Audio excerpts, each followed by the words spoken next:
चिरां जिल्लायाव एबसुआ ब्रैथि बड'लेण्ड मुंख्लं जोलुर बादायलायनाया दिनैनिफ्राय जागायजेरबाय। बड'फा गोजोरथियारि सोलायनाय मावथांखिनि गेजेरजों चिरां जिल्ला दुलाराय बर' फरायसा आफादा मोन 7 दख'रा आफादफोरखौ लानानै 13 बोसोर बैसो सिंनि हौवासाफोरनि ब्रैथि बड'लेण्ड मुंख्लं जोलुर बादायलायनाया सामथाइबारिनि जोहोलाव सोमला बसुमतारी गेलेग्रा फोथाराव दिनैनिफ्राय जागायजेनबाय।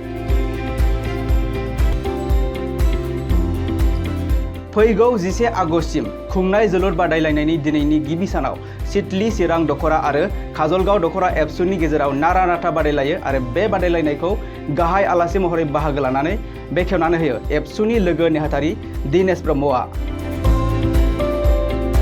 हाबाफारि बायदि आफादनि फिरफिलाखौ बिरहोयो चिरां जिल्ला एबसुनि आफादगिरि सोरांसार बसुमतारीआ।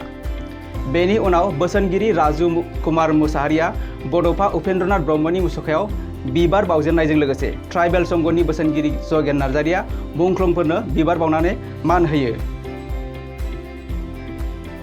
आफादनि बानजायनायाव 13 बोसोर बैसोनि ब्रैथि जोलुर बादायलायनाय बेयो दिनै जागायबाय। 11 अक्ट'आव बिनि फाइनाल गेलेनाया जागोन। लोगोसे जोङो नोंथांमोननि मिडियानि गेजेरजों बेखौनो फोरमायहरनानै गोजोननाय मोनगोन जे जोङो चिरां जिल्लानि जे टीम थांनाय बोसोर आरो बिनि सिगांनि बोसोराव सारा आसामाव आन्डार 13 जे फुटबल टुर्नामेन्ट बाव जोङो चेम्पियन जानो हादों। देग्लायबो जोङो बिनि मोनसे जे नाजानाय जिल्लानि टीम हिसाबै दंगासिनो दङ।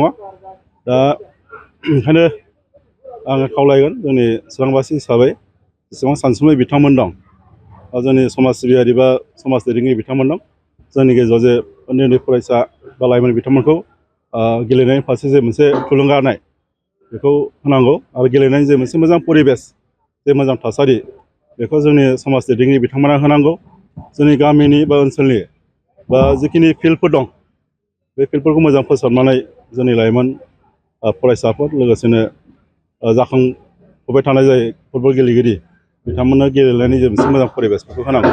जोङो फोथायो गेलेनायनि गेजेरजों सासे मानसिया गावनि केरियारखौ दाना लानो हायो।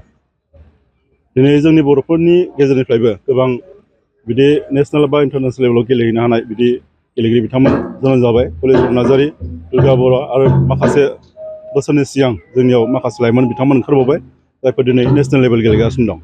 ओंखायनो बिथांमोनाबो साफा साफा रल मडेल जाबाय जिहेथु बा जोंनि बर' हारिया फुटबल गेलेनायजों मोनसे सोमोन्दो दं। थैयानो मानि फुटबलनि फारसे जोंना मोनसे आग्रही बोगथाबनाय बे दं हिसाबै जोंनि बर'फ्रा फुटबलाव जाफुंसार जानो हायो जों बेखौ फोथायो। बे हिसाबैनो जोङो चिरां जिल्लानिफ्राय नाजानायनि गेजेरजों जोङो जोंनि गेलेगिरि बिथांमोनखौ जोङो जोबोद थुलुंगा होनो जों गोसो दं। बे हिसाबै जों थुलुंगा होलांबाय थागोन। दा जोङो देग्लाय आन्डार 13 फुटबल टुर्नामेन्टखौ मिरु दुलाराय बर' फरायसाफोरा बयसफोरनि थाखाय 3 टाइम खुङो। जिल्ला हिसाबै 4 टाइम जाबाय आरो जोङो दुलाराय बर' फरायसाफोरा मोनसे थांखि लाबावदों जे आन्डार 13 गार्लसफोरनिबो जे मोनसे फुटबल टुर्नामेन्ट बेखौ गेलेहोनायनि देग्लाय थांखि जाबाय। देग्लायनिफ्राय गेलेगोन। जों जिल्लानिफ्रायबो बाव मोनसे टिम हिसाबै जों देग्लाय बाहागो लागोन। गेलेनायनि बिथिङाव बिमा बिफाफोरखौ माबायदि गाइड खालामजानो लुबैदों? गाइडआवथ' जोंनि बिमा बिफा बिथांमोना होनांगोन। बेजों लोगोसे जोंनि जायफोर माने गेलेनायाव जायफोर एक्सपार्टफोर दं बा गेलेनायजों जायफोर आफादफोर माने सोमोन्दो दं बिथांमोननि जे मोनसे इनकारेज जे मोनसे थुलुंगानाय बेयो नांगोन आरो बिथांमोननो जोङो जेब्लायबो लामा दिन्थिना होनांगोन बोरै गेलेयोबा अबे लेभेलसिम थांनो हायो बेखौ।